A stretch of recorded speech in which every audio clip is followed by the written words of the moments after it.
Oh, hey. Welcome to the Global Bit.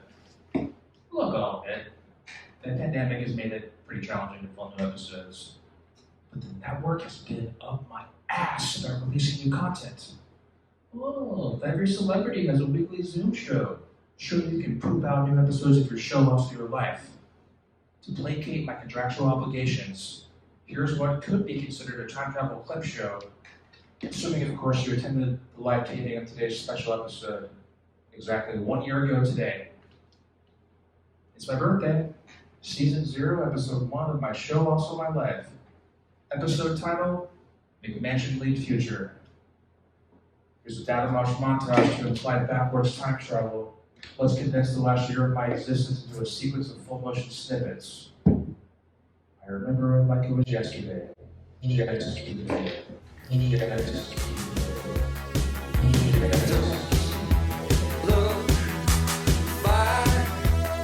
I see it fade away.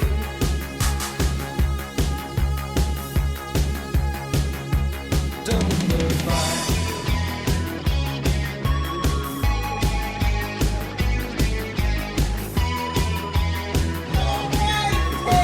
This is exactly what I hoped would happen. My name is Ted Brown. You can follow me on social media. This is exactly what I hoped would happen. My name is Ted Brown. You can follow me on social media.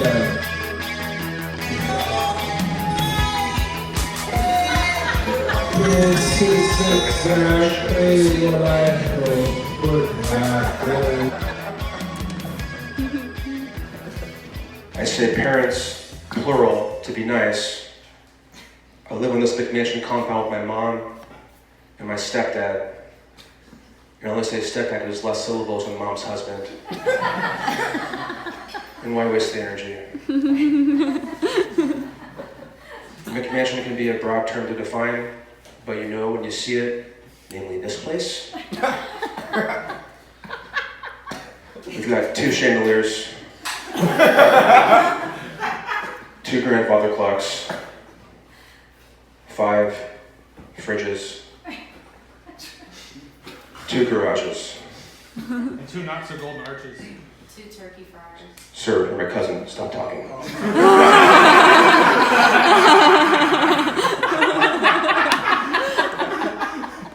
I wanted to make my next punchline, which is, of course, at least one fail son.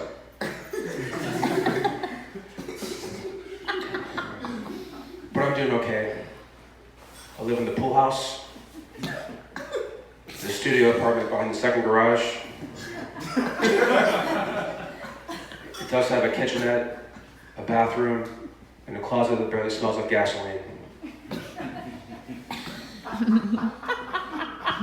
Due to increasing population density, there are extended families in Hong Kong who wish they had my square footage. That one never quite works, and I wish it did. It's a joke about Hong Kong running out of space.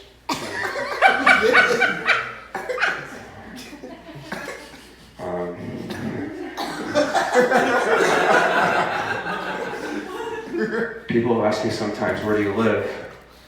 They know I live in Jacksonville, but because the city's a sprawling, unsustainable mess, they need to be more specific. I find it helpful to get the nearest McDonald's location number. I do live near McDonald's location number 2347, if that helps. But I'll say, I know I live on the west side, and they'll say, oh, Riverside? No. The west end of the west side. You know, the border of the Confederacy, and cynically placed competing fast food restaurant chains. I used to say generational African-American subjugation, but it's too real to laugh. 1 KFC, 2 Popeyes, 1 Church's, 1 2-mile radius. I argue the dividing line is Green Acre Sporting Goods, proudly dating its reference since 1971. technically within walking distance of this house without spending a dime on gasoline. I could walk down there, walk out with an AR-15, $500 according to the roadside LED display. If I really wanted to engage, I could stay for the daily concealed weapons class, walk out with a new 8-inch bulge, safe, secure, fully erect.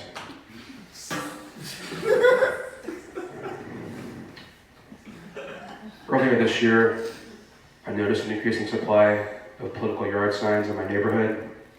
From a distance, it was just the word white in all caps. It wasn't until I got closer I realized it was City Councilman Randy White, not the general concept of white supremacy. But I'm just kidding, we won the landslide.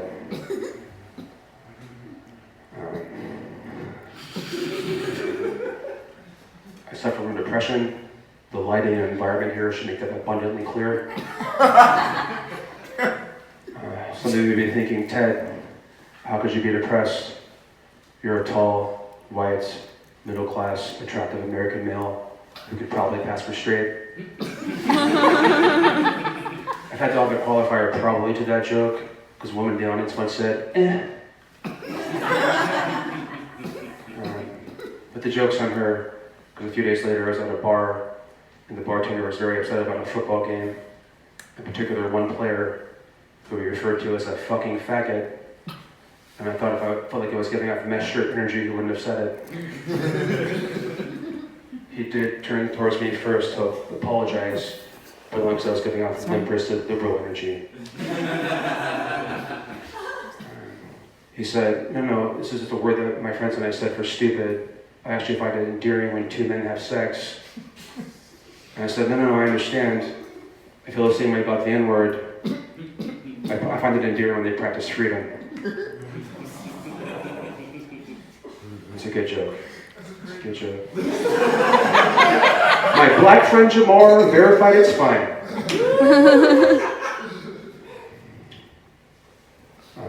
But I recently completed 6 legal ketamine infusions. There's a ketamine clinic in Jacksonville. It's called Ketamine Therapeutics. It does have a logo. The logo is a brain with a stick figure praising God. All I can say is after 6 infusions, I think ketamine is God.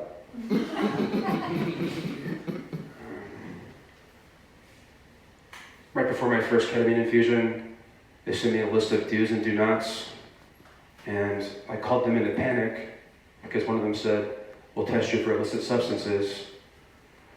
So I asked them, does weed count as an illicit substance? And they said, no, if we tested for that, we wouldn't have any business. 20 minutes into my first ketamine infusion at Ketamine Therapeutics, as I'm tripping, literally dissociating in a sense, and also looking at the board nurse endlessly scrolling through her Facebook feed in my periphery, the EKG machine started to chirp. She walked over to it, silenced it, turned towards me and said, oh shit, thought you were dead.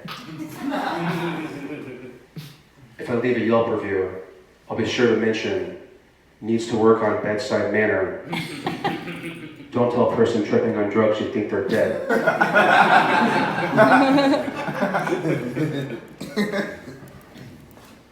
I'm not sure if it held though, because I still like to self-harm with food. As a formerly morbidly obese person, I still derive pleasure from overindulging in food. I know it'll make me feel worse overall, but for that immediate dopamine squirt. My favorite current place to self-harm with food is Little Caesar's Pizza. There's a drive-through window close to this house.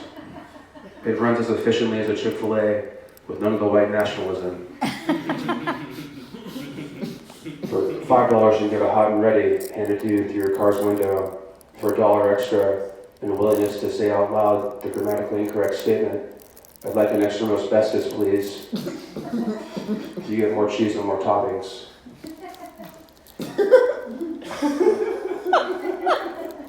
I went there one day and I drove up and the attendant asked me, what do you want?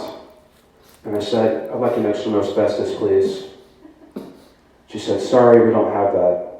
Oh, it's okay. Just give me a hot and ready. She said, sorry, we don't have that either. We don't have anything.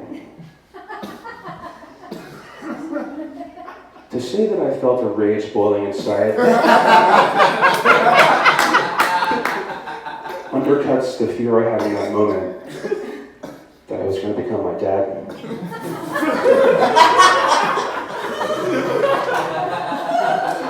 I was going to explode at a lowly paid Little Caesars employee. If you don't have anything, why did you ask me what I wanted?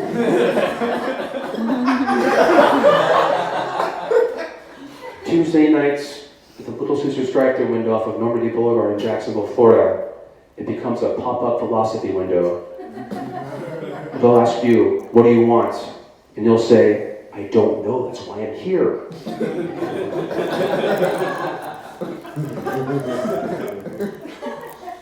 I swear, the same week this happened, I saw a national news story. The Little Caesars was caught baking DiGiorno's pizzas. The dumpster was overflowing with empty boxes. And I thought, oh shit, it's all coming down. If Little Caesars Corporate can't keep the pizzas flowing through each location, I hope you have a bug out bag. Or at the very least, a place you can walk to get in the AR-15. Thank you, man.